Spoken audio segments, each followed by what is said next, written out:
اور ثمرات دینی اور اخروی اعتبار سے مرتب ہوتے ہیں. اس کی بہت سی مثالیں ہیں. چنانچہ یہ جو حدیث میں نے پیش کی یہ ایک بہترین اس کی مثال ہے. سرکار دو عالم صلی اللہ علیہ وسلم نے ارشاد فرمایا کہ دعا ایک ایسا مبارک عمل ہے کہ بندے کی تقدیر کو یہ عمل ڈال دیتا ہے. تقدیر کو اگر کوئی چیز مٹا سکتی ہے، کوئی طاقت مٹا سکتی ہے تو وہ دعا ہے. لا يرد القدر الا الدعاء. ابن ماجہ کی یہ روایت ہے، صحیح ستہ میں ہے. پہلے پوری روایت کا خلاصہ سن لیجیے. پہلا عمل دیکھیں، دعا کی یہ تاثیر بتلائی. جیسے ہر دوا کی الگ الگ تاثیر ہے، ہر غذا کی الگ الگ تاثیر ہے وغیرہ. تو اور آج کے زمانے میں ہر ایک موبائل کی ہر ایک کی الگ الگ تاثیر ہے. اسی طرح ہر عمل کی الگ الگ تاثیر ہے. دعا کے متعلق فرمایا کہ اتنا مبارک عمل ہے، اتنا مؤثر عمل ہے کہ اس سے تقدیر کے فیصلے ٹل جاتے ہیں. ولا يزيد العمر ولا يزيد في العمر الا البر. اور نیکیوں کا اہتمام کرنے سے عمر میں برکت ہوتی ہے. حدیث پاک کا خلاصہ پیش کر رہا ہوں، پہلے سے سنیں، پھر کوشش کریں گے کچھ مختصر تشریح کی. جب انسان نیکیوں کا اہتمام کرتا ہے تو اس سے عمر میں، زندگی میں اللہ تعالیٰ کیا دیتے ہیں؟ بولو، برکت. یہ کورونا کے دور میں سب کو اپنی زندگی کی قدر و قیمت کا پتہ لگ ہی گیا. اس لیے بھی جھوٹوں کی جھوٹی باتیں بھی ماننے پر اچھے اچھے لوگ مجبور ہوئے کہ نہیں ہوئے؟ بولو، کائے کے لیے؟ انہوں نے کہا منہ ڈھانک کے رکھو تو ڈھانک رہے. اب حالانکہ صحت کے لیے مجھے تو اب تک یہ فلسفہ سمجھ میں آیا ہی نہیں. ہم لوگ تو ان ظالموں کے ظالمانہ جرم، وہ جو ڈن وغیرہ ہے، اس سے بچنے کے لیے ڈھانک رہے ہیں. ورنہ مجھے اللہ کی نعمتوں پر ایک بات یاد آئی. کم سے کم میری سمجھ میں یہ فلسفہ ابھی تک آیا ہی نہیں کہ یہ صحت کے لیے مفید کیسے ہے. ڈاکٹر صاحب جو بھی چاہے کہے، اللہ نے کچھ عقل بھی تو دی ہے نا. اب دیکھیے، علماء نے نعمتوں کے تحت میں اس بات کو عجیب و غریب لکھا ہے. اللہ کی نعمتیں بے شمار ہیں، یہ تو ہم سب جانتے ہی ہیں. اکثر ہم میں سے بیان بھی کرتے ہیں، ان تعدوا نعمت اللہ لا تحصوها. اب بے شمار نعمتوں میں مثال کے طور پر سانس لینا، جو انسان سانس لیتا ہے نا، یہ بولو نعمت ہے کہ نہیں؟ اچھا، یہ ایک نعمت ہے یا کئی نعمت ہے؟ ایک نعمت ہے یہ. اب یہ کتنی مرتبہ اب تک کی زندگی میں اس نعمت کو ہم نے استعمال کیا؟ کچھ ہے اندازہ؟ روزانہ ہم کتنی مرتبہ سانس لیتے ہیں، اور ایک سانس 2 نعمت ہے. کیسے؟ فرماتے ہیں ایک سانس تو وہ ہے جو ہم باہر سے کھینچ کر کے اندر کی طرف لیتے نا، یہ ایک نعمت ہوئی، بہت بڑی نعمت ہے. اللہ تبارک و تعالی اس سانس کے ذریعے سے فضا کی صاف ستھری ہوا کو ہمارے سینوں میں، ہمارے اندر میں منتقل کرتے ہیں، جو صحت کے لیے ضروری ہے. ہوا آپ نے لگا رکھا ہے تو کیسے صاف ستھری ہوا اندر جائے گی؟ نہیں سمجھ. پھر دوسرا سانس انسان کیسے رہتا ہے؟ اندر سے باہر، ہے نا؟ علماء نے لکھا ہے یہ بھی اللہ کی بہت بڑی نعمت ہے. یہ دوسری نعمت ہے. جو سانس ہم اندر سے کہاں پھینکتے ہیں؟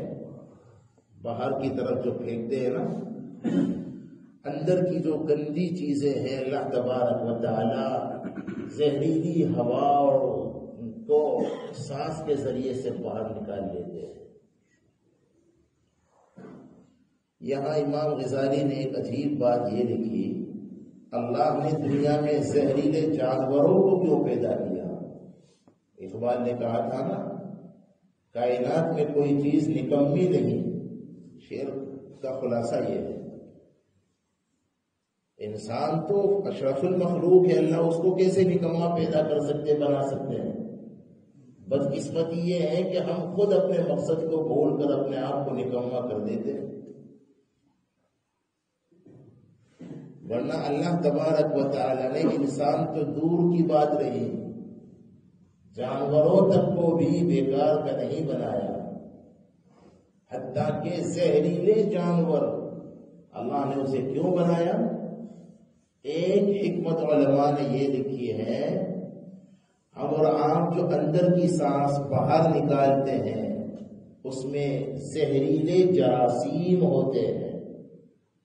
سمجھ رہے ہیں نہیں سمجھ؟ جمس، زہریلے جراثیم ہوتے ہیں. باہر جو سانس پھینکی جاتی ہے تو اس کے ذریعے اللہ تبارک و تعالی اندر کے زہریلے جراثیم کو باہر نکال دیتے ہیں. اللہ نے زہریلے جانوروں کو اس لیے پیدا کر دیا کہ فضا میں پھیلی ہوئی ان زہریلی جراثیم کو اپنے اندر جذب کر لے. نہیں سمجھے؟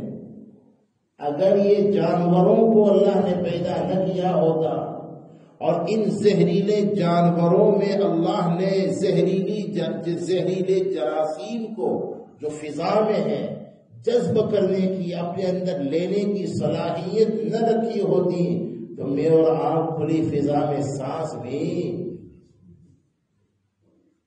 نہیں سمجھے، نہیں لے سکتے تھے. اب دیکھیے، لگوا دیا ہے آپ کے آگے پاس کو، آپ نے سوچا کہ وہ کہہ بھی رہے، جگہ جگہ جھوٹ بول رہے، اور قیامت کی جو علامتیں ہیں، جھوٹ اتنا عام ہو جائے گا کہ لوگ سچ کو جھوٹ اور جھوٹ کو سچ سمجھیں گے.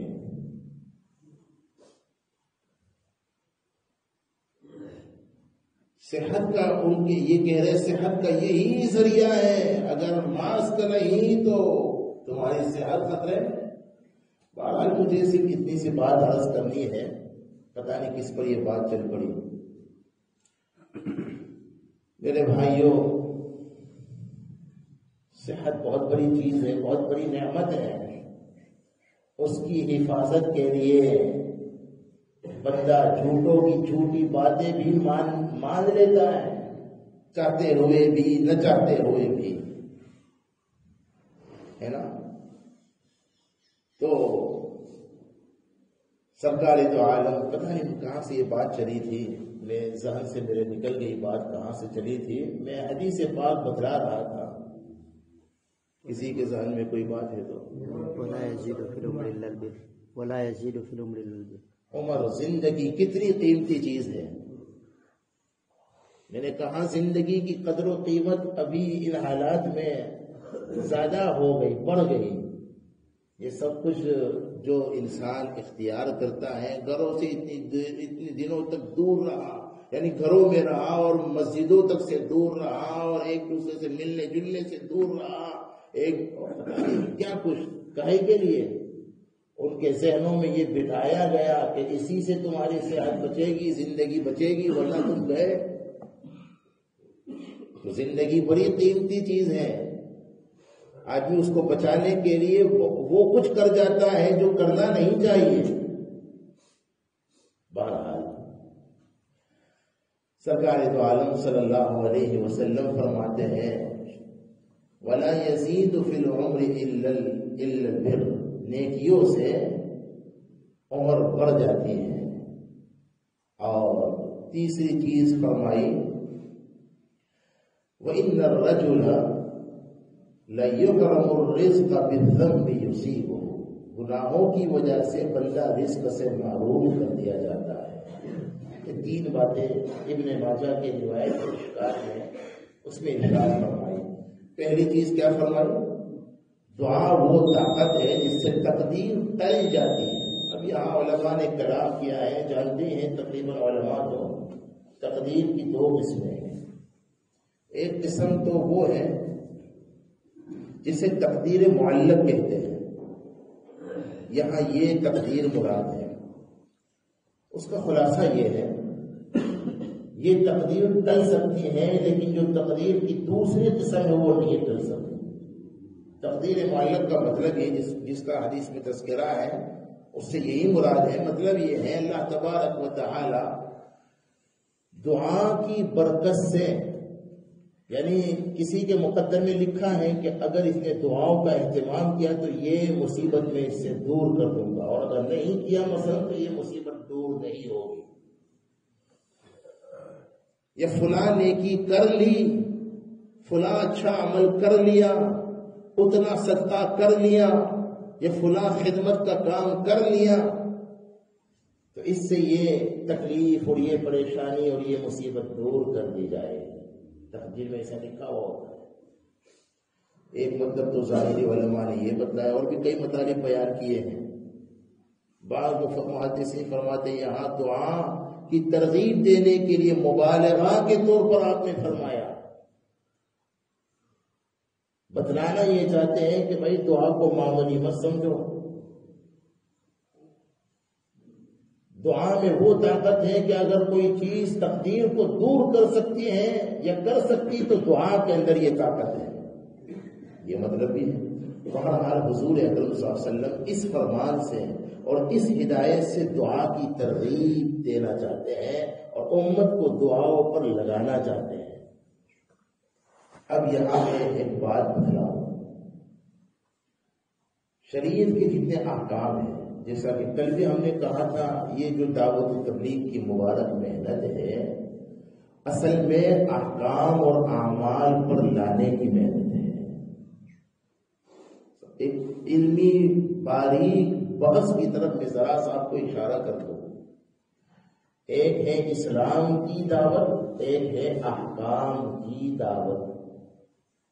میں آسان انداز میں کہہ رہا ہوں، مفتی سعید صاحب رحمۃ اللہ علیہ کی زبانی نہیں کہہ رہا.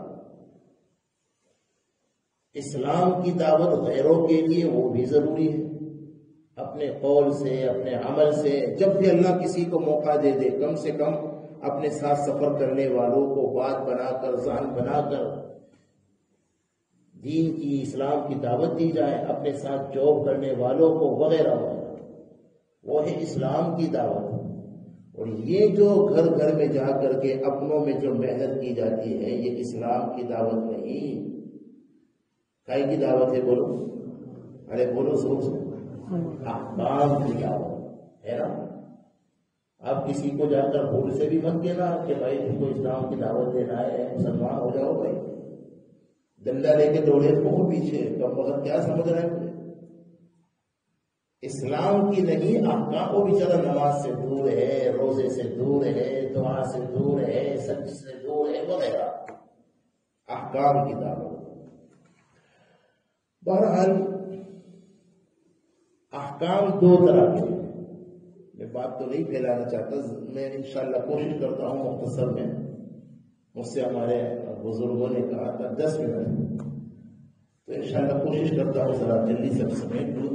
بہت اچھی بات ہے. احکام کی 2 قسمیں بات آپ سمجھ لو گے انشاءاللہ. پہلی قسم وہ احکام ہیں جن کا وقت مقرر ہے، متعین ہے کہ نہیں؟ جیسے نماز ہے، جیسے روزہ ہے، جیسے حج ہے. یہ 3 کی میں نے مثال دی. یہ ایسے احکام اور ایسے اعمال ہے کہ آپ ہر وقت چاہے تو ابھی نماز پڑھ سکتے ہو. ہاں جی، ہر وقت نماز نہیں پڑھ سکتے ہیں. اللہ نے 3 اوقات کم سے کم فرضوں کے لیے ایسے متعین کیے، اس میں نماز پڑھنا حرام ہے. ابھی دیکھیے جب سورج نکلتا ہے زوال کے وقت اور ایسے ہی غروب کے وقت، اچھا کیوں حکیم الاسلام قاری طیب صاحب رحمۃ اللہ فرماتے تھے اصل میں اللہ تعالیٰ یہ بتلانا چاہتے ہیں تم نماز کے بندے نہیں میرے بندے ہو. نماز اصل عبادت نہیں، میرے حکم کو پورا کرنا اصل عبادت ہے. میں حکم دوں تو نماز عبادت ہے، اور اگر میں نہ کہوں نماز نہ پڑھو تو پھر نماز پڑھنا عبادت نہیں، معصیت ہے. نہیں سمجھے؟ اصل اللہ کا حکم ہے. خیر، اچھا ایسے ہی روزوں کا حال دیکھیے. ہر وقت ہر دن اگر کوئی بندہ روزہ رکھنا چاہے تو نہیں رکھ سکتا. اللہ نے یہ بات سمجھانے کے لیے سال میں 5 دن ایسے متعین فرما دیے. کتنے دن یاد ہے نا آپ کو؟ اس میں روزہ رکھ سکتے ہو. عید الفطر، عید الاضحیٰ اور اس کے بعد کے 3 دن نہیں رکھ سکتے، حرام ہے. ابھی کوئی حج پڑھنا چاہے، کہنا یہ چاہتا ہوں احکام اور اعمال کی 2 قسمیں ہیں. ایک قسم وہ ہے جن کے اوقات مقرر ہیں، متعین ہیں، لیکن ان کے علاوہ بعض اعمال اور احکام وہ ہیں جن کے اوقات مقرر اور متعین نہیں ہیں.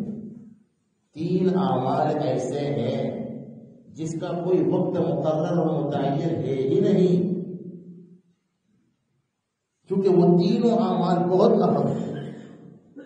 اس لیے اللہ نے اس کے لیے کوئی وقت مقرر، بولو ذرا بولو بھائی، وہ 3 اعمال تو مجھے بتائے، دلیل تو ہمیں پیش کرنی ہے، آپ فکر کیوں کرتے ہیں؟ 3 اعمال کوئی وقت متعین ہی نہیں. کیوں؟ اللہ کو وہ 3 عمل بہت پسند ہے.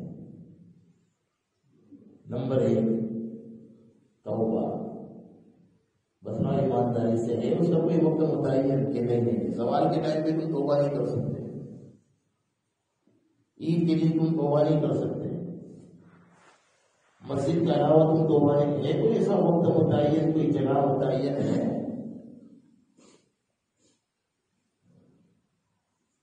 اللہ کی چاہت ہے، ہماری ضرورت ہے. توبہ اللہ بہت خوش ہوتے ہیں، ہر بندے سے چاہتے ہیں کہ توبہ کرو. توبوا الی اللہ جمیعا ایھا المؤمنون لعلکم تفلحون. اور وہ میں تفصیل میں نہیں جاتا، ذرا سا اشارہ کرتا ہوں. وہ حدیث پاک شاید یاد ہوگی، سرکار نے اللہ کی خوشی کو بتلایا. بندہ جب توبہ کرتا ہے اللہ میں کتنے خوش ہو جاتے ہیں.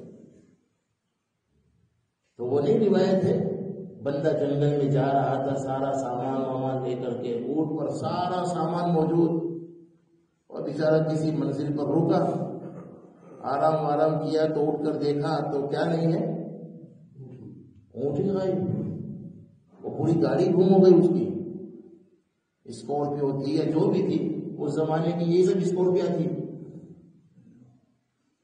اب اس میں سارا سامان بھی تھا اس کا، اونٹ کیا غائب ہو گیا، اس کی تو زندگی خطرے میں آ گئی. جنگل ہے، اکیلا ہے، سامان اور اسباب و وسائل جتنا بھی تھا تو وہ تو اس کی گاڑی میں تھا، وہ تو گم ہو گیا. اب یہ ادھر تلاش کر رہا ہے، ادھر بہت پریشان. اخیر میں مایوس ہو کر موت کے انتظار میں بیٹھ گیا. ہے نا حدیث میں آقا نے اللہ غنی، اللہ توبہ سے کتنے خوش ہوتے ہیں اس کو یوں مثال سے سمجھایا. روایتوں میں آتا ہے اسی مایوسی کی کیفیت میں اس کو نیند آ گئی. جب اٹھا تو دیکھا تو پھر وہی سامان والا اونٹ موجود. اتنا خوش ہوا کیونکہ اونٹ کیا ملا اس کو تو دوسری بولو زندگی مل گئی. تو اب یہ خوش ہو کر کے جوش میں ہوش ہی بھول گیا. کیا کہہ رہا ہے؟ اے اللہ تو میرا کتنا اچھا بندہ ہے اور میں تیرا کتنا اچھا رب ہوں. دیکھیے تو شرک تو جملہ ہو گیا، اللہ کی شان میں گستاخی ہوا. لیکن اس کو بیچارے کو خوشی میں ہوش ہی نہیں رہا. تو میرا کتنا اچھا بندہ ہے اور میں تیرا کتنا اچھا، کیا کہنا چاہیے؟ الٹا کہہ گیا کائی میں کہہ گیا. یہ میں نہیں کہہ رہا ہوں، یہ حدیث میں ہے.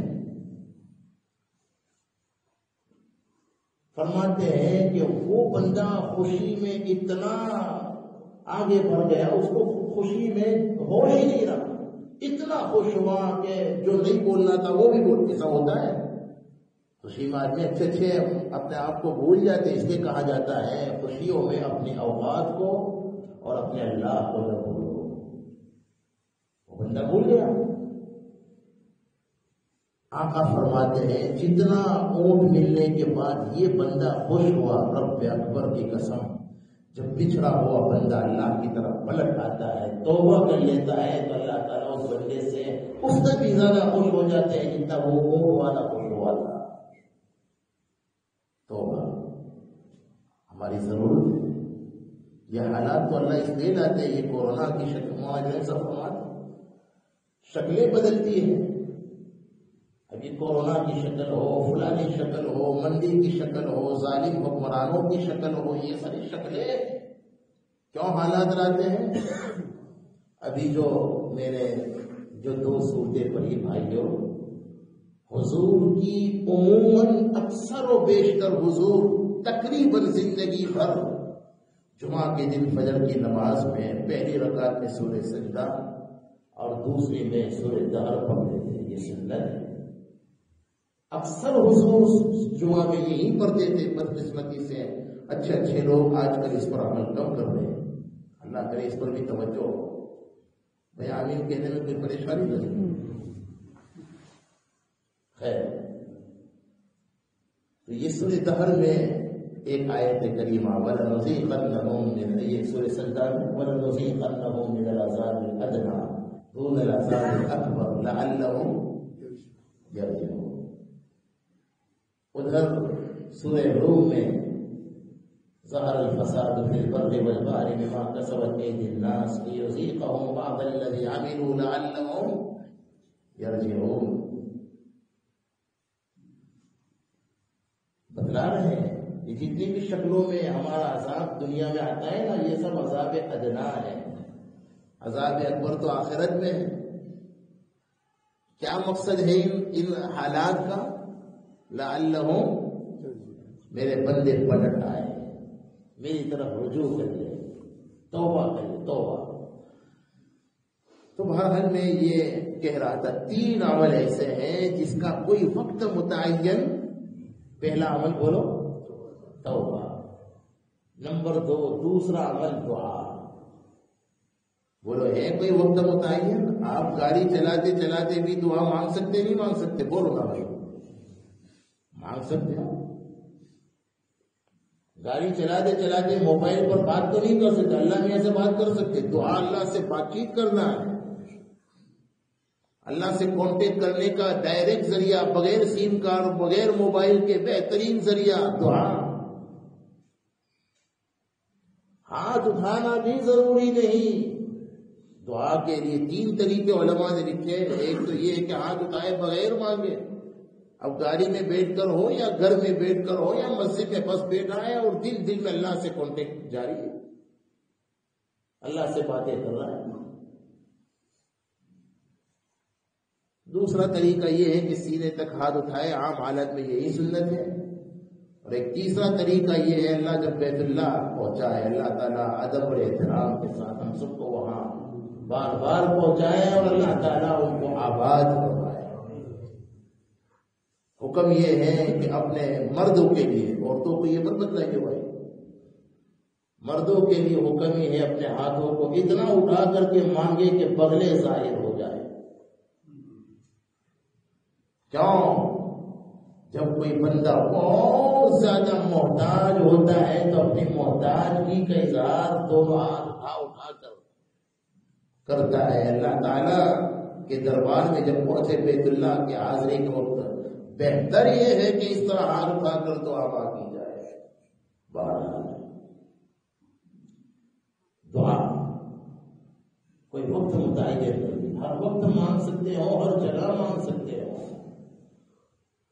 نمبر 3 تیسرا عمل ذکر اللہ ہے. اس کا کوئی وقت متعین اذکروا اللہ ذکرا کثیرا. ہاں صبح شام کے اوقات بہتر ضرور ہے، فسبحوہ بکرۃ وأصیلا، بہتر تو ضرور ہے، لیکن کوئی وقت متعین نہیں. بس یہ 3 عمل ہے. کون سا پہلا عمل بولو؟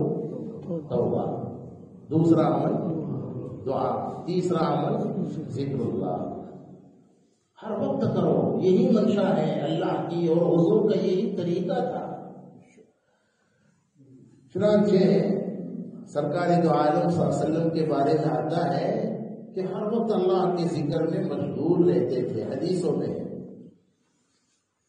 لیکن روایتوں میں آتا ہے نا، جب ہمارے آقا استنجا سے فارغ ہوتے تھے تو کیا دعا پڑھتے تھے؟ بولو، غفرانک. روایتیں مختلف ہیں. ابن ماجہ کی روایت میں صرف غفرانک کا لفظ ہے، اور دوسری روایت میں الحمدللہ الذی اذهب عنی الاذى وعافانی.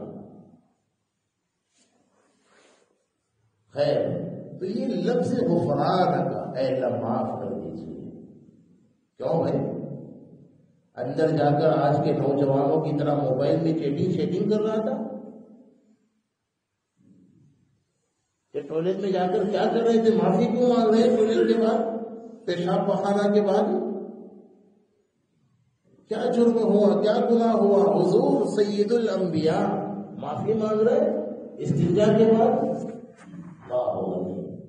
علماء نے فرمایا معافی اس پر مانگ رہے ہیں کہ بیت اللہ، وہ جو بیت الخلا جو ہے، جتنی دیر آپ استنجا کر رہے تھے، پیشاب پخانہ میں مشغول تھے، اتنی دیر آپ کا ذکر اللہ کا سلسلہ. کہیں وہاں جا کے تسبیح پڑھنے مت بیٹھ جائیے. آپ کو مفتی صاحب ابھی کہہ رہے تھے کوئی وقت متعین نہیں ہے، کوئی جگہ متعین نہیں ہے. ظاہر ہے یہ تو سمجھتے ہی ہیں آپ کو. چنانچہ روایتوں میں آتا ہے، بلکہ علماء محدثین تو یہاں بھی لکھتے ہیں کہ اس وقت بھی حضور نے ذکر لسانی کا سلسلہ تو بند رکھتے تھے، لیکن ذکر قلبی دل سے تو اللہ کی طرف اس وقت بھی متوجہ رہتے تھے.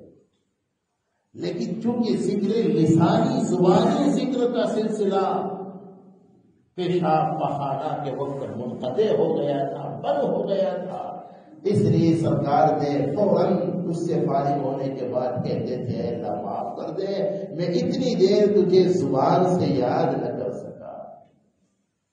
دیکھا آپ نے؟